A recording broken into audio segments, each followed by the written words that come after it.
Assalamu alaikum everyone. I hope you all are doing great. So today we will be learning about what is memory and the theories of memory. So let's get started. The process by which we encode, restore and retrieve information is known as memory. मतलब memory क्या है? वो तरीका, वो process जिसमें हम लोग जो हैं वो इनकोड करते हैं, किसी भी चीज़ को हम लोग लर्न करते हैं, रीस्टोर मीन्स रिवीजन करते हैं एंड रिट्राइव मीन्स हम लोग as in a form of assessment और समथिंग हम लोग उसको अपने पेपर पे या किसी चीज़ पे उतारते हैं। मतलब इनकोडिंग क्या है? Initial process of recording information in a form usable to memory. मतलब इनिशियल जहाँ से लर्निंग का स्टार्ट, मतलब इनकोडिंग करना, ठीक है। फिर लर्निंग को जो हम लोगों ने लर्न किया उसको रिवाइज करना, मतलब maintenance of material saved in memory, restore करना, रिवीजन करना and then retrieve information, recovering of stored information like giving assessment, ठीक है। There are three theories of memory, that is sensory memory, short term memory and long term memory. Long term memory जो है वो further divided है explicit memory में and implicit memory में, ठीक है। So let's see what is sensory memory. Sensory memory क्या होती है? सेंसरी मीन्स सेंसेस के थ्रू किसी चीज़ को फील करना। जैसे अगर हम लोगों को जो है वो एकदम से ब्रेड, न्यू मेकिंग ब्रेड की स्मेल आ रही है, तो वो ये चीज़ क्या है, हमारे अंदर सेंसरी मेमोरी में आती है।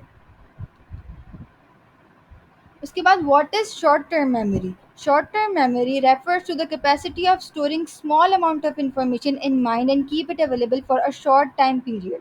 शॉर्ट टर्म मेमोरी वो मेमोरी होती है जो हमारे दिमाग में जो है वो 15 to 30 सेकेंड्स तक रहती है। अगर हम लोग उसको रिवाइज नहीं करेंगे तो वो इंफॉर्मेशन चली जाएगी, ठीक है। और लॉन्ग टर्म मेमोरी क्या होती है? Long term memory refers to transfer of information from short term memory into long term memory.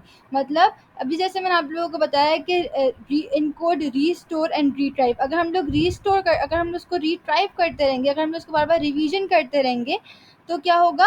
हमारी जो शॉर्ट टर्म मेमोरी होगी वो लॉन्ग टर्म मेमोरी में चेंज हो जाएगी और फिर लॉन्ग टर्म मेमोरी में हमारे दिमाग में काफ़ी टाइम तक रहेगी, ठीक है। शॉर्ट टर्म मेमोरी से लॉन्ग टर्म मेमोरी में ट्रांसफ़र करने के लिए जो है हम लोग निमोनिक्स भी यूज़ कर सकते हैं, जिससे और हम लोग पिक्चर्स भी यूज़ कर सकते हैं, जिससे हमारी मेमोरी में और ज़्यादा आसानी से और बहुत जल्दी चीज़ें स्टोर हो जाएँ, ठीक है।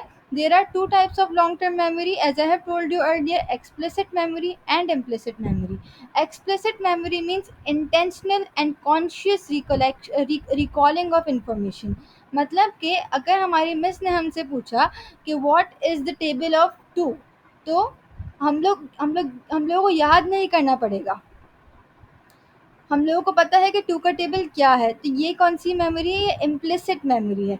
लेकिन अगर अगर हमारी मिस हमसे पूछें कि आप लोगों ने जो है वो पिछले हफ्ते क्या चीज़ पढ़ी थी, तो हमें अपना दिमाग पिछले हफ्ते की तरफ लेके जाना पड़ेगा और फिर हमें याद करना पड़ेगा कि येस, हमने ये वाला लेक्चर पढ़ा था।